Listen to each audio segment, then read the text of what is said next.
listening to the Blue Raider Podcast, presented by Gold's Gym of Tennessee. Your all-access pass to everything Middle Tennessee sports, game recaps, player spotlights, and the latest from the heart of Blue Raider Nation. Now, here's your host, Jay Golden. Thanks for tuning in to another episode of the Blue Raider Podcast.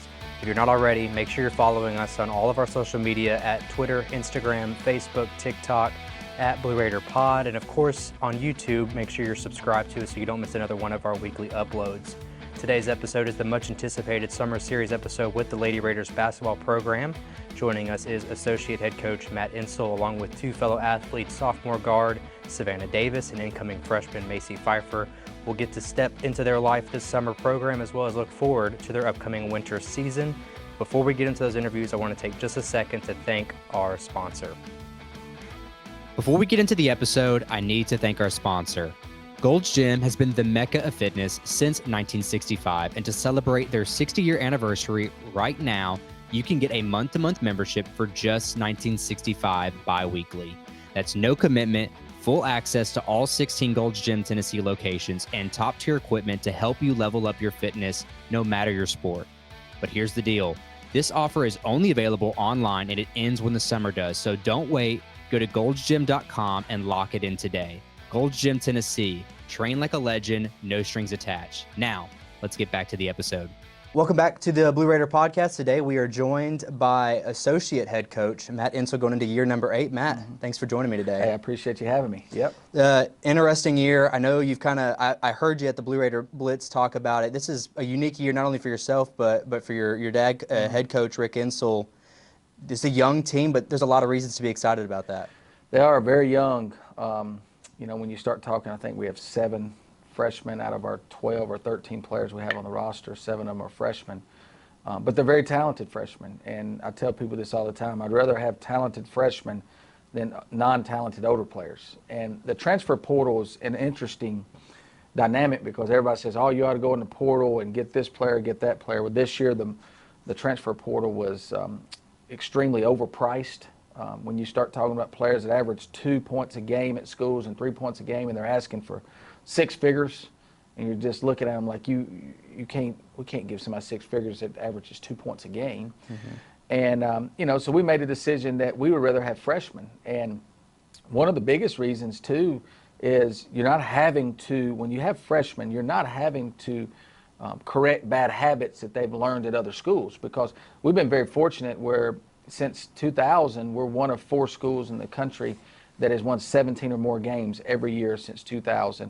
And since 2020, I think we're one of 10 schools, or right in that area, I think 10, you may want to fact check me on that, that have won 26 or more games. And so we didn't want to take players from losing programs that have used to losing at times, or not, they don't know how to win, and then you're trying to change all those bad habits that they've learned at other places, from a practice habit, from a game habit, from a preparation habit, and all of those things. And so we decided to take freshmen, and what we say to them right now, they think is what it is. And so they're creating our habits, our winning habits. And then you add in AC with that. That's a transfer from UMKC that's just a proven scorer. That's averaged 18, 19, 20 points a game a night in a really good league. And when we watched her playing tape against South Dakota State and averaging 20-plus against them, and they were top 25 all year, it was a no-brainer for her. And one of the things that she said when she came to us was, I want to win. I want to be somewhere where I'm going to win, and I want to win now. And want to play in the NCAA tournament. Well, she ends up being the perfect fit because she has our mentality when it comes to that. And so, it's an exciting year. We're young, yes, and we're going to have some ups and downs. We're not going to be as good in November as we're going to be in January. That's just, going to be, there's going to be nights in November that we look like we're ready to be in the Sweet 16. And there's going to be nights in November that we look like that we're going to finish 12th in our league. And so it's just what comes with young players. But this summer has been really, really good. And they have worked hard. I haven't left practice this summer thinking, okay, our energy was low or we didn't work hard today. No, they're eager to learn every single day. They want more every single day, and that's exciting. I had the pleasure of watching practice, and I can echo that same sentiment, that it feels like there's still a level of energy, of excitement. You still have a high standard for these girls. I'll take it back a step. We talk about this recruiting process, and you didn't get as many in the portal as you have in years past. But these high school girls that you're bringing in, you talk about the potential. They're winners. That's something that they all do. They're proven scores, all of them, especially the guards, is very impressive. What exactly were you out set to get? Was it just best available? Was there a certain type of lineup that you're looking to piece together this year after experiencing how the little depth you had at the 4 spot? You know, what was kind of the approach this year? Well, we knew we had 5 or 6 seniors. We knew we were going to have that. And so last summer, last spring, you know, you're looking at it like, how are we going to replace that? Do we want to do portal? Do we want to do high school? And so it started coming together when you know, a Macie Phifer commits, a Blair Bogus commits, and you know, you start getting some of that happening. A Carson Swaney commits, and then you're like, okay, we've got a chance to put together a really good high school class. And then Kirsten Verhos comes on the scene late to us in August after she played a whole summer. She had a bunch of good offers and didn't like her offers. She wanted something different. She had seen us play in the NCAA tournament the year before, and she got really excited about us, and her coach reached out, and we didn't really have a lot of stuff going with her, and her coach reached out and said she just really wants to come see you guys and visit you all. And so she comes. And so then it just starts all falling in place. Nicole comes. You know, you just go right down the line. I don't know if I've left someone out because I've talked about them so much. And then late you get Catherine joins in with us. And so it's just it's a good group of players that all come together. Jenna is another one I did leave out that's got a huge ceiling, and you know what she can do. And you know, didn't play all summer last summer. Played for my brother in summer ball. He had told me how good she was. She got hurt before the summer started, and so we got lucky with her, because I don't think we would have got her at 6'4". If she would have played last summer on the EYBL circuit, because as talented as she is and as good as she's been in practice, she would be in 6'4". You know, one of these other schools, Alabama, Auburn, something like that, would have tried to scoop her up because of her size. And that's what happens a lot. A lot of times these, especially post players, these power 4s or football 4s is what I call them, because if you take the top 5 or 6 out of those conference, 7 through 14 is not very good, and they don't want to play us. But you know, I had a player last night I was talking to recruiting. She said, "Coach, I just really narrowed my list to just the power 4 schools." I said, "Good, you're looking at us then."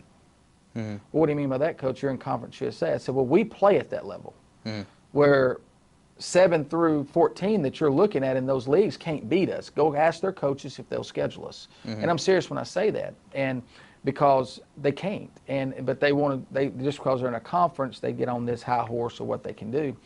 And but we're very fortunate. We've got a very, very good group of young kids, and I'm preaching to them already. Year 1 is a lot different than year 3, and if we can keep this nucleus together and nobody gets in their mind, I need to go here or there because I want to take this or take that. If we can stay together, year 3 is going to look a lot like what just happened when we beat Louisville in the first round, and you go to LSU and you're up 11 in the second half, and you got a chance to make a Sweet 16 Elite 8 run. With this core group, we got a chance to do that. And they're good kids. They're come from good families. They all understand that. We're going to add another really good recruiting class. We're going to sign 3 or 4 more high school kids this year. We're excited about that, hopefully, fingers crossed. And, you know, we can put a really good nucleus together that in 2 years, we got a team that wins 32, 33 games. The expectation for this year's team is no different. I mean, we've won 26 every year since COVID, so 26 plus. And that's the expectation for this group, and they understand that. I'm glad you led into that, because that would be my next leading question there is, people would use the excuse that they're young, but from what I see, like talent-wise, again, it's one practice, but I've seen the tape on a lot of these girls. They look ready to compete for a Conference USA championship, plus some of these non-conference games we'll talk about later. They're in that boat already to be a 20-plus win team. So I guess my next question is, what is that perception that you hear from a lot of these athletes about MTSU? Because you've superseded what Conference USA is for you guys. And luckily for your sake, you're adding Missouri State, another team that has a lot of history in women's basketball. But this perception, how are you selling MTSU to these recruits? What, obviously you've got a nice banner behind you of what can still happen regardless of where you're at. So what is that perception you're hearing from these players? I don't want to sound arrogant, and a lot of people out there in this business think I am arrogant, and which is fine because I'm not worried. I've got a lot of really close friends, and so I don't care if a coach at somewhere else thinks water this or that of me. But when you start talking of conference realignment and all of those different type of things, and obviously there's a objective of where Middle wants to be, and that's Chris and Dr. McPhee. They got all that figured out, and Diane, they got all that figured out on what our objective is. But then there was a lot of talk, we should be going to the Sun Belt, we should be doing this, we should be doing that, and no disrespect. Sun Belt's a good football conference, have no disrespect towards them on that. But when you start talking men's and women's basketball, Conference USA is really good. You're adding in Missouri State into that. You're adding in Delaware into that, which is Delaware, less than 9 years ago, 9 years ago, 10 years ago, whenever it was, I was at Kentucky. We were playing Delaware in the Sweet 16. They've had history in that program. And you're adding that in to what we have from a basketball standpoint. You're losing Louisiana Tech, but, that is what it is. But from a basketball standpoint, our core group of good basketball, when you start talking about traditional and women's basketball over the last several years, it's Middle Tennessee, Western Kentucky, Liberty.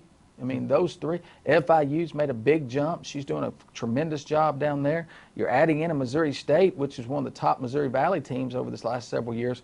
From a women's basketball standpoint, and then you fast forward to a men's basketball standpoint, our league is tough. And what is our next move? Where do we go? I don't know, but I hope we make a decision on basketball because right now our league is one of the better basketball leagues there is. And from an expectation standpoint, I had a coach in the Sun Belt, not going to say where she's at, but she's a good friend, head coach. She said, with all them young kids this year, what's your expectation? To finish third or fourth? I said, well, that's what a lot of people's would be. Ours is to win every game. Ours is to go 18-0.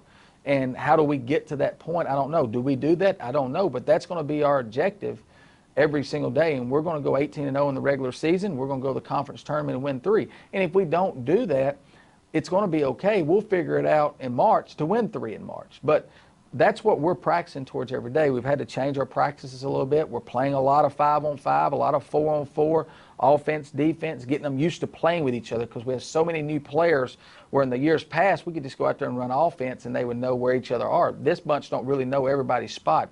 I saw today Savannah Davis telling one of the young players, you get in and play with me. Well, that shows me she has confidence in her. She wants her in there because she wants to win.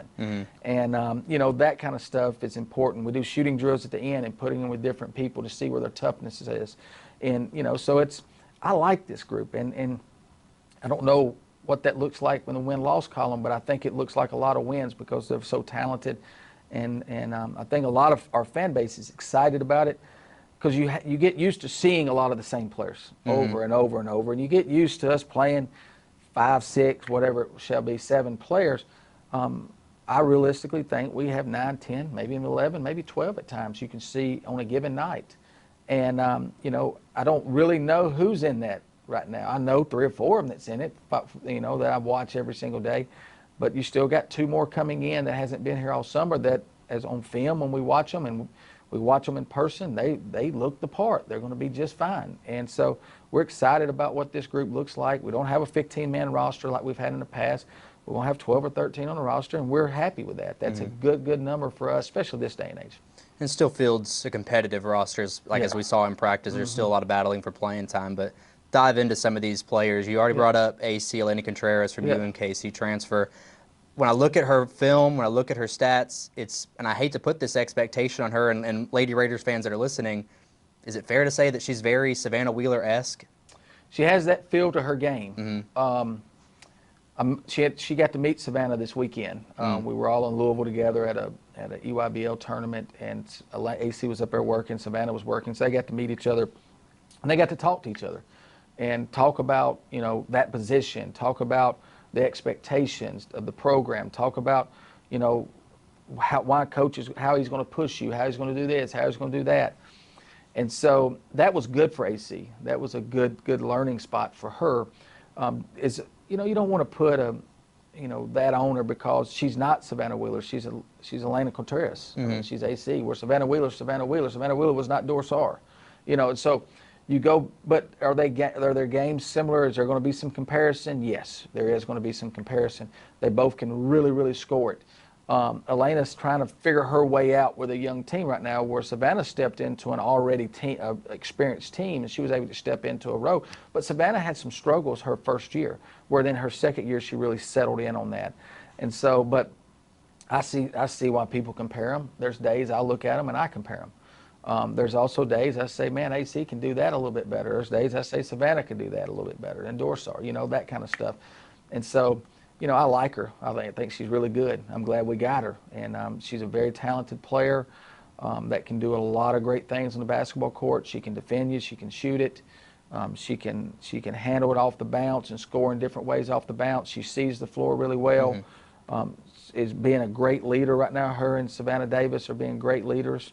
I like them. I like her a lot right now. There's a level of tenacity that she brings to and competitive nature. Like you talked about, she wanted to come here solely to win, and I think obviously she's in the right place to do that. But yeah, it's funny because you say that is every one of them that sit down in the office, and we brought 3 or 4 kids in for transfer portals.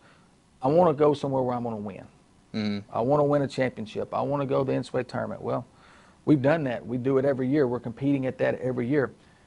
But then they make their decision based on money. Yeah. Well, I thought you wanted all of this when they called back. But, well, Coach, this school offered me $150,000. Well, you didn't really want what you were saying. Right. AC wanted what she's saying. And that's why she's here.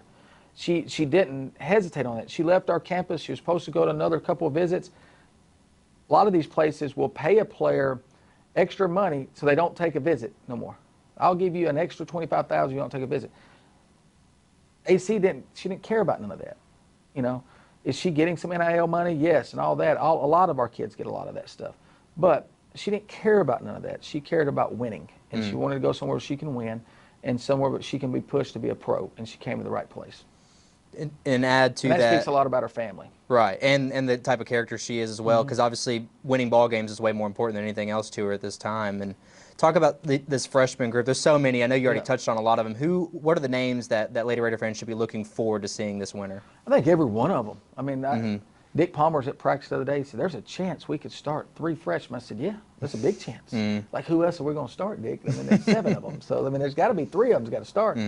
But, I mean, I could talk about every single one of them and what they can do. I mean, if you start there with Macie Phifer, just comes in with a bunch of accolades. Her and Blair Boggess come in with all kinds of accolades, from Miss Basketball, from state championships, from Gatorade Player of the Years, from playing on the EYBL circuit, all of those things.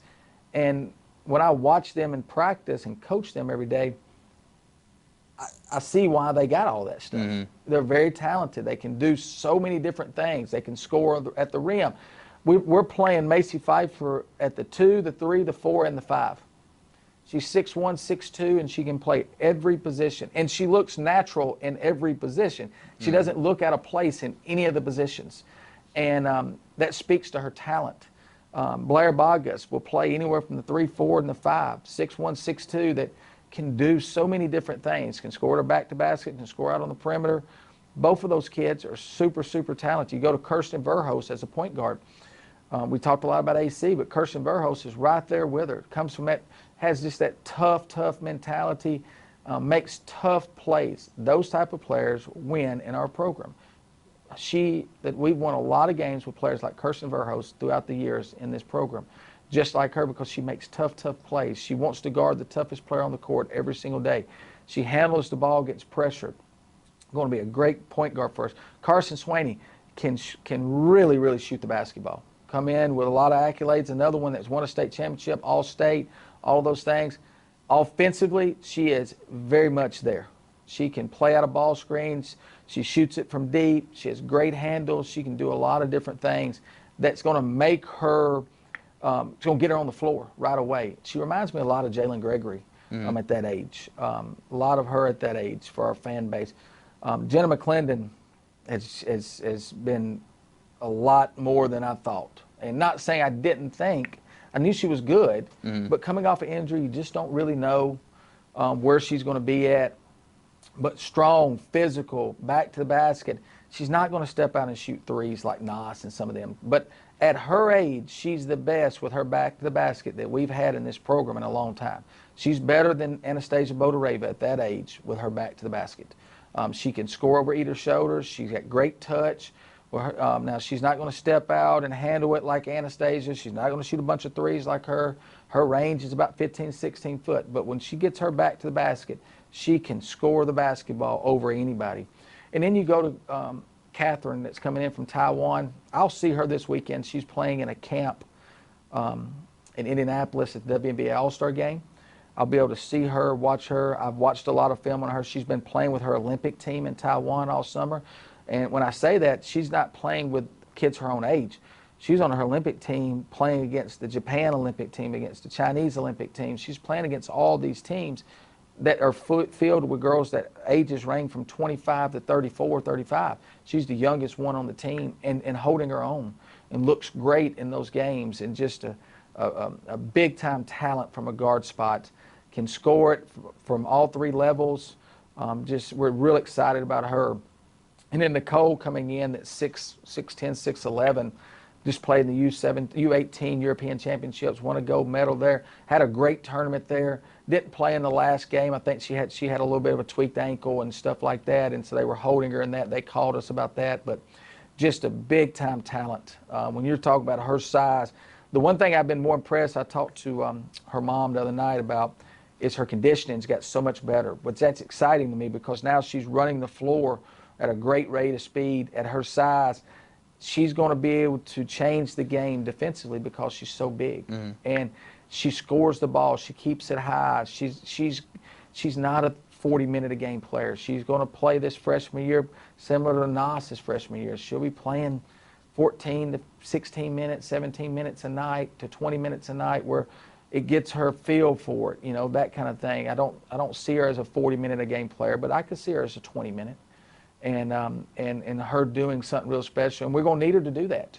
We didn't go in the portal. When we went into the portal and we started looking at players, we knew these 7 freshmen coming in, and so it was like, okay, this kid here averaged 9 points a game at this school. She's not as good as Blair Bogus. She's not as good as Macie Phifer. She's not as good as Kirsten Burhouse. She's not as good as Nicole or Catherine or Jenna. Mm-hmm. So why do we take this player? Now they have to play behind that player, so it stunts their growth. Or let's just play with these young ones and see what happens. And, maybe we can trend set something right here. But I just think that that's the way to go. Connecticut does that at a very high level. They recruit high school players, and they'll throw in one transfer here and there with them. But, and LSU's, they're doing the same thing. These guys that are winning at a high level are doing it that way and developing. I mean, you may lose one here and there on the way up, but the biggest thing is keeping your best ones. There's got to be a level of, I guess, risk reward there when you talk about bringing in transfers versus developing in high school. And I know something that Rick has said numerous times is you want to develop those defensive principles that he coaches so well here at MTSU. Yeah. I mean, when you're instilling that stuff from the get-go, it's got to make their development skyrocket, where you're trying to break old habits, bringing in new bodies from other schools. Yeah, we've had to change summer workouts, and we haven't started working on defense. But like you're saying, when September comes around, we'll start working hard on our defensive fundamentals and all that kind of stuff. But you don't want to break old habits, and it's hard to break old. Like right now, we're working with Jenna as a post player, and some people would say she's kind of I wouldn't even say she's a project. She's somebody that needs some work and has got the work she needs. We're not having to break habits that she developed at other schools. What we're having to do is teach her how it's done, and she thinks that's the way it should be done every day. Mm-hmm. And just watching her, if we'd have had Nicole's not here, we'd have had Jenna to back up Nas last year. I mean, we're probably 15 points better. We didn't have nobody to come really in there to do that. Jada Grantham, when she was healthy, was able to do it some, but she had so many injuries. But the rest of those guys, they couldn't perform at this level, and no disrespect to them. And so then you go to like our 4 spot where we're at right now. It's as good as it's been, and that's exciting about that. I want to close up on this non-conference schedule, something that you have always take pride in who you're able to schedule. One, it's always a challenge to get some of those bigger names in. but you got some good names not only on the road, but you got good programs coming here to the Murphy Center.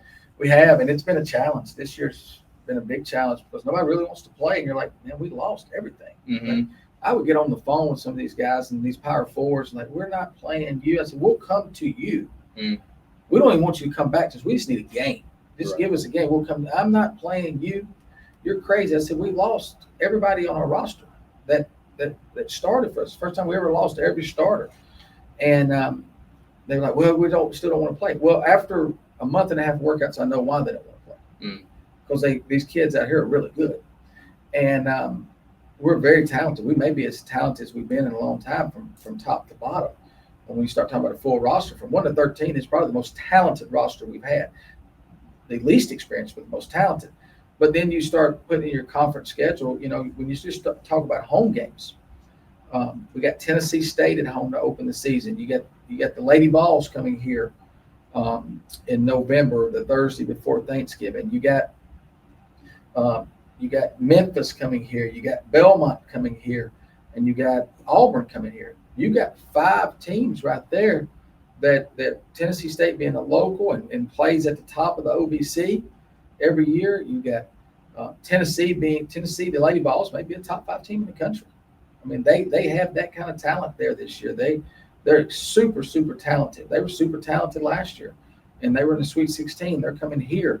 You got Auburn there in the SEC that's going through a change, but Larry does a great job. He's brought a lot of his kids in. He brought a lot of good recruits in. They're going to be tough. Belmont's always tough. Memphis always tough. Alex does a great job. So you got those at home, and then we're going on the road to St. Louis. We're going on the road to Wichita State. We're going on the road to Tennessee Tech. We're challenging this team, Southern Indiana, which is up in Evansville, which won the OVC 2 years ago. And now they've been in a transition to Division I. Now they're solely Division I because they couldn't go to the NCAA tournament. Southern Indiana won the OVC 2 straight years, I believe, but couldn't go to the NCAA tournament because they were in a transition. Now they're no longer in the transition. Now they're fully go. We got them up there. And then we're going down to Destin before Thanksgiving and playing Providence and Mississippi State. I mean, we're challenging this bunch. Does that mean that we go 10-2? Does it mean we go 12-0? Does it mean we go 6-6? We don't really know what that looks like, but we know that when January comes around and February comes around, we're going to be challenged. I looked at some of our teams in our conference that are supposed to be good. When we return everybody, there's teams that they're bragging. We return everybody. We finished 6th in the league last year. Okay. And I look at their schedules, and I look at other teams' schedules, and they got 2 Division II teams or NAIA teams on their regular season schedule. Some with 3 on there, and I'm like, you're not really challenging your team. And we challenge our team. We try to put them in tough spots. And does it mean we could lose those games? Yes, it does mean we could lose those games. But it also means we can win those games. And if we win those games, now you've got these kids really believing that they can't be beat. That's what happened 2 years ago when you win 22 in a row. They started believing they can't be beat because they won some of those games. And the only way you're going to win those games is playing those games. And Macie Phifer and Blair Bogus and just go right, Kirsten Burrows, you go right down the line to all of those, Carson Swaney, every one of those freshmen that are coming in here. They didn't come here to play NAIA and Division II schools. Right. They come here because they want to play against the very best. We have to play who's in our conference. That's who we have to play against. Them are scheduled set games. We control who we play out of conference. And that's why those kids come here because, okay, you're not going to play in the SEC at Middle Tennessee, but we're going to give you a schedule in the non-conference that challenges the same way that they get challenged in November or January and February. So we're going to do the exact same thing for you. And that's why they come here. Is there a level of the non-conference schedule, we want to challenge our girls, but there's an understanding that what you're preparing yourself for in March, like those games against Tennessee on the road prepared you for that Conference USA tournament. Like I think back to that Western Kentucky game. And again, I have no issue throwing shade up at Bowling Green, but that non-conference schedule they played through last year, I don't think put them in a situation where they were prepared to play MTSU in that semifinal game. I wouldn't disagree with you on that. I don't have any problems throwing shade at them. They had a really good team last year. Oh, sure. They lost a lot as well, like we did. Liberty lost a lot. They had really good. Liberty was a really good team, and we beat them pretty good here. They beat us pretty good there. And so then we go to the conference tournament. It was a battle between us both in the finals. And we had 2 or 3 major defensive breakdowns in that game that hurt us. And then we had a couple non-executions on offense. And then, we didn't put the ball in the hole. We people that we go to didn't finish the way they needed to finish. And look, it happens in games. And it's not one person's fault, but we should have won that game. The semifinal game against Western was a knockdown drag out in there, and we knew it would be. They had a good team. They had some players that could create matchup problems for us. And I would agree with you that the way we were tested and the way we test our players, when we get in those games, we don't break. We're prepared for those games. We're playing our best ball during that time. We go on the road. I mean, there's teams in our league last year that did not win a road game. Well, you know what? You didn't win a road game in league play. Probably it's because you don't test yourself on the road in non-conference. We go on the road in non-conference. We play against tough teams. The second game of the year, we're going to St. Louis out of the A-10. They won the NIT 2 years ago, I believe. A team traditionally every year is at the top of the A-10. That's a test for our team on that road game. We're going to Wichita State, which is traditionally one of the best programs in the American Conference. That's a test on the road. At Tennessee Tech is a test on the road for our team. Putting them at Southern Indiana, it's a test on the road for our team. The following year, all these home games we got this year, we all go to their places the next year. That's going to be tests for our players to go on the road. And if you win one of those road games, now they believe they can win on the road. But if you never put your team in those situations, or you go on the road to try to play somebody that you know you're going to beat, that doesn't help you. We don't know if we can win any of those road games, but we're going to go on there and test them and see what happens. And we've been very fortunate in the past. That's been a big reason why when we get into league, our kids are prepared for it. They're not worried about it. We start league play at Kennesaw State and Jacksonville State. It will not be the first time they've seen a bus. It will not be the first time they've seen a hotel. It won't be any of that stuff. They'll know how to play at those places. And talking about our league, that's 2 booming athletic departments right now. I mean, we look at Kennesaw State right there in that Atlanta area. We played down there last year. The Conference USA, these teams we've added, and people go, well, we're adding in these teams from FBS or whatever that is called. That's fine. They play in that in football. But if you go to those campuses, their campuses are big-time places. And that's the thing that we've added. Like, if you just look at those 2 schools, Kennesaw and Jacksonville State. Jacksonville State is competing at the highest level in our league at everything. That athletic department has figured something out down there in that small community, and they compete at the highest level in everything they're doing. This team will be tested for sure this year with all of Conference USA, again, adding the additions of Missouri State and Delaware. Coach, I appreciate you taking the time to join us today and talk a little bit about your Lady Raiders. Hey, thank you. Thanks for all you do. Love great conversations and real stories? Then you need to check out BlueRaiderPodcast.com, your one-stop hub for every Blue Raider podcast episode, all in one place. Don't just listen. Live it with exclusive merch you won't find anywhere else. New drops, fresh content, and everything you need to stay connected. It's all waiting at BlueRaiderPodcast.com. Hit the site now and level up your podcast game. Joining the Blue Raider podcast, it is sophomore guard from McKenzie High School. It is Savannah Davis. Savannah, thanks for joining us. Thank you for having me. I learned a lot about you last year, obviously through basketball, but preparing for this interview, more about you than I thought I knew. For one, you're a softball, like you played softball at McKenzie, and you're not just like a freelance softballer, like you're like legit softball player. I don't know about that, but I'm okay. Well, she's going to be humble about this, but you're a 4-time district MVP in softball. Yeah, maybe. Maybe, yeah, 4 times. I forgot all 4 of those. But I'm interested because it didn't say in your bio. What position did you play in softball? I played shortstop and center, but mainly center. Okay. It's just funny to me that you were that good at it, and obviously you're really good at basketball. Everyone knows that. Was there ever a point that you kind of like it came to a head of like I've got to pick one or the other? Or did you always know basketball was your sport? When I was younger, yeah, I was playing travel softball and basketball, but I mean it's kind of hard to do both, so I kind of just picked basketball. Like, was it because you were just that much better at it, or did it come easier to you? I just really enjoyed it more, and I also didn't want to play a sport where it's outside and you play whether the weather's good or not. I was going to say, did the air conditioning have anything to do with that? Yeah, I can imagine. Yeah. Well, you're from McKenzie, small school out in West Tennessee. Is that Yes, correct? yes, sir. How often did you get to go back this summer at all? Your first summer here at MTSU? How often do you go back? I did. I was there in May. I was there for a few weeks, came back here. Just I like a routine. Mm-hmm. So I stayed here most of the summer. I go home a few weekends. I'll go down with my sister since she's here, so I don't have to drive. But I visit some. So you go back to McKenzie often.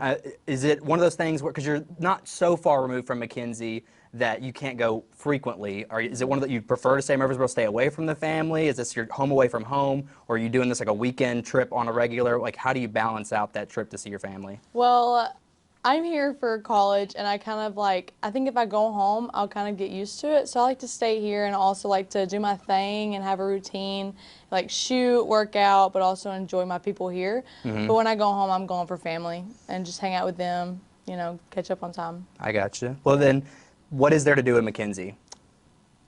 Yeah, not much. Right. We normally just hang out at home. We'll go eat at the same spot every weekend, hometown hangout, and that's about it. What is a spot to eat in McKenzie? Hometown hangout. Okay. That's what it's called. What Yeah. what kind of what food is there? It's just like basic American food. Okay. Burgers. Nothing too fancy. No. Just good old McKenzie. Yes. Well, it's funny because I know it's a 1A school. I too went to 1A school just down the road from here, Eagleville, which I know that there's probably some athletic crossover there in some capacity, but we have our one Mexican restaurant. That's the Yep. only ethnic food that we get, but loved it there. That's always like when I tell people when you go to Eagleville, you got to go to Las Fiestas. So now you know where to go. Is there a sweet tea festival in McKenzie? No, there might be. I'm thinking it's in the city over. Oh, just next door? Actually, it might be in McKenzie. Yeah, I don't know. I don't really know. When I was looking into the weird stuff about McKenzie, Sweet Tea I Festival think you're came right. across my yes, page. you're right. I It's was not like, very big, so I was like, what is a a Sweet Tea Festival? What is that like? It's just a bunch of food trucks. So let's get into, I guess, the real topic at hand. You are a basketball player here at MTSU. Tell me about your first season here. How do you grade out what happened last year? I think it was a good year. You know, freshman year, it's a growing experience, and I think I did grow for sure, not even on the court, but also off the court. It's not even just basketball, just going to class, time management, all of those things, and I think it really helped me as a person. You're in a unique situation because you feel like the old person now with all these new incoming freshmen. How much or how often do you find yourself kind of bestowing that wisdom? Because they haven't experienced class yet. That is a whole different animal when it comes to being a student athlete.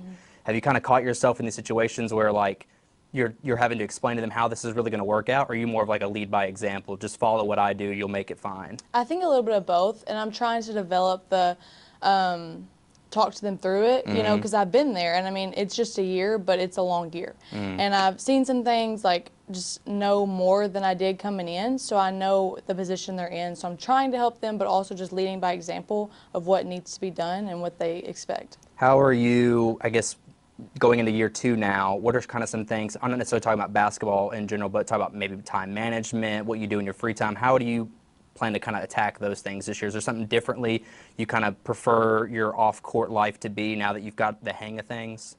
I don't really know. I think just comparing last summer to this summer, it is different.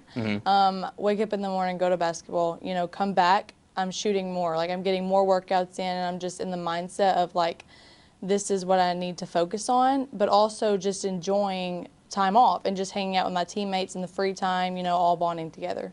What are the things you're doing with them? I know that all of them are new here, so what are kind of the places you're taking, and what are the things y'all are doing here? Well, at our apartment we have like a pool, so we've done like a cookout a few days this summer, and just, you know, just hanging out, going out to eat, things like that. Who is, you say cookout, is someone cooking or are we catering food in? No, we're cooking. Jenna is the cook. She's like a chef. She loves cooking.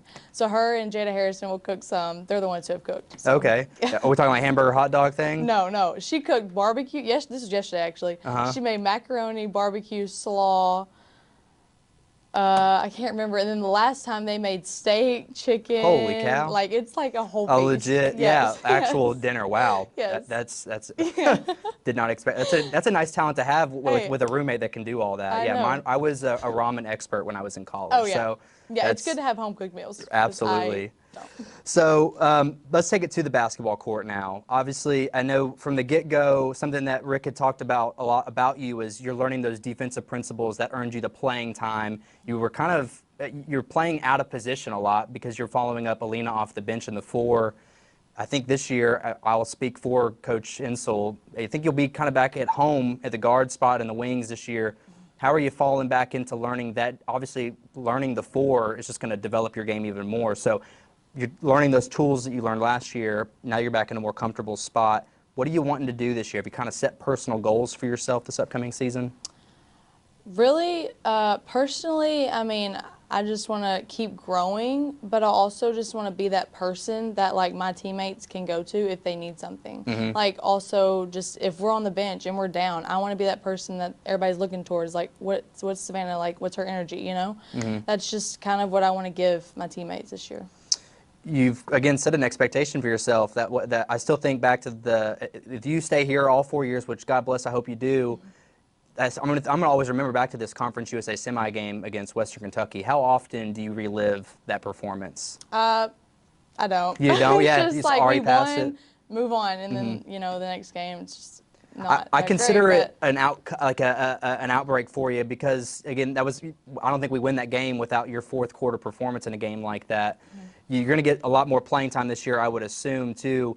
The shooting aspect, that was a totally different aspect of your game that was in that Western game than what we'd seen all year. Are you getting the green light to shoot more this upcoming year? Obviously, I think you'll take advantage of that, but are you taking that advantage to heart, like you're going to get to pull that trigger a lot more often this year? Yes, and also if I continue to shoot well, like it's just what I do to get the green light. So I'm putting extra work to get that green light, you know? And so if they trust me, I know they do, and so I'm just going to keep giving my best. What part of your game needs the most improvement going into this next year? Defense, and I'm working on that. So. Well, it's going to be hard to follow up last year because it was the best defensive team Coach Insell has had in his entire tenure, and we know how long that tenure has been. But as we close it up, just to, again, more facts about you that I learned. You're Miss Basketball, but one year you lost Miss Basketball to your teammate Blair. Is that accurate? Because I want to say, yeah. Is there any? Do you ever talk about this ever? No. No, we don't. We don't talk It's not about even been it. brought up at all because you won it twice. Is that right? I won it twice, but that one year I got hurt, so I wasn't. There you go. Well, the beef has already started. The beef has started. All right. Well, the other thing too is you set a 3-point record, which I'm sure people bring up all the time. But do you remember who held the record before you broke it? Gracie Dodger. Yeah, another which teammate. Is weird. Do you ever bring that up with her at all? No, but I came in. She's like, "You broke my record." Right. And I was like, "Yeah, sorry." There's a lot of inner competitive in this roster here, so it's very funny that that's the case. But hey, it makes us better. We're all on a pedestal. Right, absolutely. Well, talk about that expectation too. I know I just had Matt in here. We were talking about there's a standard that you have to meet here at MTSU. You lost a lot. We can sit here and we can talk about that forever. But what's the expectation you're setting for the team this year? Well, we have basically a whole new team, and a bunch of freshmen came in who were the top player wherever they were, even just like in the state or in the country. So we're all coming together, and I think that we are going to do very well. We're all bonding together. We're seeing each other on the court just in practice this summer, and I feel really good about us this year. Well, we're certainly excited about what you bring to the table, as well as all your new teammates. Savannah Davis, I appreciate you taking the time and joining us today. Thank you. Conseco Group has been transforming visions into reality since 1987. Known for making the impossible possible, they specialize in pre-construction consulting, construction management, design build, and renovations. With a hands-on, client-focused approach, Conseco Group consistently delivers high-quality results while maximizing investment. Based in Nashville and trusted across Middle Tennessee, their reach spans the entire Southeast. Conseco Group, building excellence one project at a time. Learn more at consecogroup.com or call 615-298-9907. Joining us now on the Blue Raider podcast, it is incoming freshman from Ingomar, Mississippi. It is Macie Phifer. Macie, thanks for joining us. Thank you for having me. You have quite the list of accolades here, so bear with me, try to stay awake through this. 7-time Mississippi State champion, 4 in volleyball, 3 in basketball, Gatorade Player of the Year, Miss Basketball in the state of Mississippi. You scored 3,519 career points at Ingomar. Did you know that you have all those accolades? You kind of lose those in the shuffle, I can imagine. Yeah, just a little bit. When the 7 state champions is interesting, or that's a huge number to get. First of all, I don't know. I guess you've kind of figured out what rings look better on other days, but 4 in volleyball, 3 in basketball. You're really good in volleyball. Everyone, at least I know that. When did you decide basketball was going to be your choice over volleyball? I think from like the get-go, like it took me a while to develop like in volleyball. I didn't really start like getting the hang of it, I guess, until like 9th grade.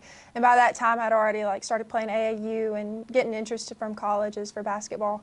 And so for me, I'd played basketball since I was younger. I come from a big basketball school and a big basketball family. So it was kind of just the easier option. It was tough when I was having to make the decision, because then I'd really started to love volleyball and started to have interest in it. But at the end of the day, I just went with where my heart was, and that was basketball. It's funny that like you say that was your first love was basketball, but you just happen to be really good at volleyball. I guess that's kind of like a prerequisite to being really good at basketball, as well as also being really good at volleyball, because they tend to make a lot of crossover. But you say that you have a lot of family that is on the basketball side, like you come from a basketball family. Tell me a little bit about this basketball family tree. Yeah, my mom played at Ingomar. My dad didn't, but my grandmother played, and a lot of my cousins played for Ingomar. And so it was just, when we'd have family over, we'd be playing pickup basketball, things like that. And that's always what my family could push me to play. And so that's what I did, and I loved it. Would you say at everyone's prime that you're the best Phifer that's ever played basketball? Probably. It's a tough list. My sister gives me a run for my money. She's pretty good. Okay. So on the volleyball front, would you say that you're still there on the volleyball front? I don't know. My sister's really good at volleyball. It's kind of hard because we both play different positions. I'm an outside and she was a middle. Mm-hmm. And so whereas I was more offensively geared, she was more defensively geared. So we both just kind of, did what we had to do to win. Have you met Coach Keckler yet, the volleyball coach? I have not. Is there a world that she said we need an outside hitter, that you would even think about it? I would be there. I'd be like, yeah. Okay. If Coach Matt and them were cool with it, of course, but, yeah. Well, I think funny story, and Jake's probably here. He's didn't Whitson roll an ankle or something? Right, yeah, she was in a physical education class for volleyball and rolled an ankle. So you may not, because of her, you may miss that opportunity. Yeah. So, well, let's go back to your roots. Ingomar, New Albany, Mississippi. Yes. I think that's just north of Tupelo. You're near Memphis, kind of in between there somewhere. Yes. You said you went back recently. Mm-hmm. How have you kind of, this first summer before college has really gotten underneath you, how are you kind of experiencing this life away from campus, back home? Are you going back frequently? Are you homesick? How are you feeling through that? Yeah, I think the first few weeks I was really homesick. I was struggling, but that's expected. Mm-hmm. I expected that. But yeah, I definitely just try to balance it. And so my sister is actually playing volleyball back home.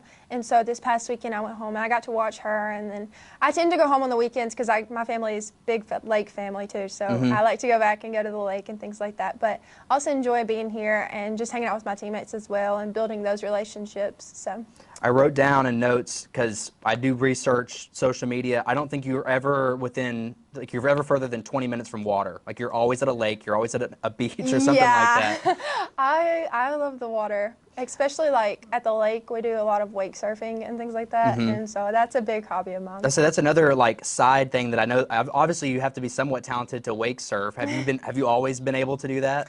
Well, we've always gone to the lake, but I actually went to a church camp a couple of years ago, and they're big on water sports and things like that. Mm-hmm. And so I tried wake surfing there, and I just fell in love with it. And I was on my parents. I was like, "Will y'all please get a wake surf boat, please?" And mm-hmm. They finally caved in, because my sister loves it too. And so finally they caved, and so we've had it for about 3 summers now, and so it's awesome. That's a regular is wake surfing. Yeah. Do you know if any of your other teammates are capable of doing it? I say capable because it's a skill you've got to learn. Yeah, honestly, I don't know, but we're trying to figure out a date where I can get them out on the water. Who do you think would be good at it? I feel like Savannah would be good at it. Mm-hmm. Savannah and Carson and them. I feel like that would be really good. So it's only guards, you think? Is that what it is? No, because I'm kind of. I don't know. Maybe we can try to get Nicole out there when she comes. She might have to get fitted for her own board. I don't know at her size. Yeah, but We can try it. So your recruiting process here, you were kind of one of the first dominoes to fall that committed here. I know Matt was extremely excited about your commitment here. What was your perception of MTSU before you ever commit here when you first get the call from who I assume was Matt Insell? What was your perception of MTSU at that time? Well, I'd really started to, when I was trying to like look at colleges that like, were recruiting me, and, I was also looking at some colleges like I hope they would recruit me because I'd see them coming to my games and things like that. And so I saw Coach Matt at one of my games, and I was, I guess, like, who is that? And so I started like looking into MT and stuff, and I just like really fell in love with the program and just the family atmosphere here. And like it just felt like home. And so when I got on the phone with Coach Matt, he wasn't one that was just trying to call me every week, it was just like, but I could just tell that he was trying to build the relationship, and he truly cared about me as a person. And he would always text and check up on me and things like that. And that just meant a lot, that he valued my personal life and, getting to enjoy high school and, all of those things, but also like getting to build a relationship. And it was just a really good balance, and I just fell in love with the campus and the atmosphere when I came here, and so it was just a perfect fit. Now that you're here, how are those relationship building with this new team? Because you're in a boat with 6 other girls just like you that are meeting everybody for the first time. It seems like you're bonding pretty well with the group. Yeah, it definitely helped that we had such a big freshman class. It made the transition a lot easier because we were all surrounded with each other, and so that helped. But I think one of the biggest things is like just how transparent the coaches were, like during my recruiting process. Like from the moment they started recruiting me, like they haven't changed since I've gotten on campus. They still care about me, and they still want what's best for me. And I just think that that's so important, especially like now, and like just how much they care for us as people. As someone that hasn't seen your game that may be listening, how would you describe Macie Phifer's basketball game? Yeah, so I feel like back home, like in Inglemoor, I was definitely more of like a scoring threat and things like that. But I think now they're going to get to kind of see more of like my defensive aspect, and also just I like to rebound. I play hard, and I like to be scrappy and go get loose balls and make plays for other people. So. Matt said that you're comfortable anywhere from a 2 guard all the way down to the 5 spot. You'd be an undersized 5, but you still feel comfortable in this position. Where do you prefer to fall on that spectrum? I definitely like the 3 or the 4. That's kind of where I've played my whole life. But like you said, I've done a little bit of it all, so I can do a little bit of it all, and I enjoy it. So. How do you think your game will translate over from high school to college? What are you kind of experienced? Because someone like yourself who's from a small school out of Mississippi, you get to, I'm going to say big city, but you get to the Division I college.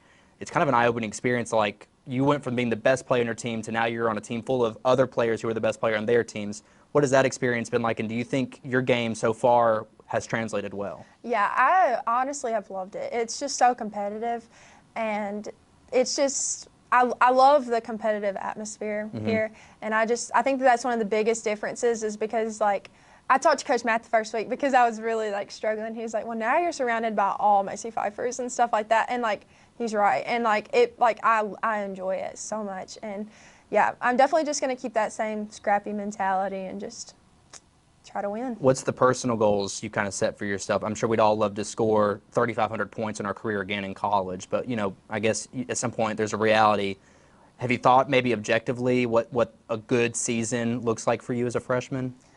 Yeah, I mean, I've thought about it, obviously. I know that one of the biggest emphasis that Coach Rick has put on us is rebounding, so I definitely want to make an impact there for sure, because I know that that's what's going to help the team. Having other players similar size, similar, I say, skill assets like Blair, I think, but Jen is a bigger girl. Talk about that competitive aspect. How, as you guys as collective freshmen, how are you guys kind of pushing each other in practice? I think we're just being really physical, and then like just helping each other, encouraging each other when we're not doing as well, but also encouraging us when we're doing really good, And we just push each other, and I really enjoy it. I know the biggest transition for a lot of high school players into college is the standard in practice changes a whole lot too, because some days you can kind of roll into practice, go through the motions, but at this level, you can't sleep even at the smallest of practice. So when you're going through those changes, are you kind of feeling that, I want to say pressure, maybe that's not the right word, but you're feeling that there is an expectations of excellence every single day? Yeah, and it definitely, it's more obvious for sure, because like you said, at high school, like you can just go in and just cruise. But that's something I had to learn is like you've got to bring that intensity every single day, and just also learn how to take care of my body and like being prepared for practice and the intensity of practice. It's definitely been a big transition, but I think I'm finally getting the hang of it. Absolutely. Well, that is Macie Phifer, the best Phifer of the Phifer family, so she says. And so we appreciate you taking the time to join us today. Thank you so much.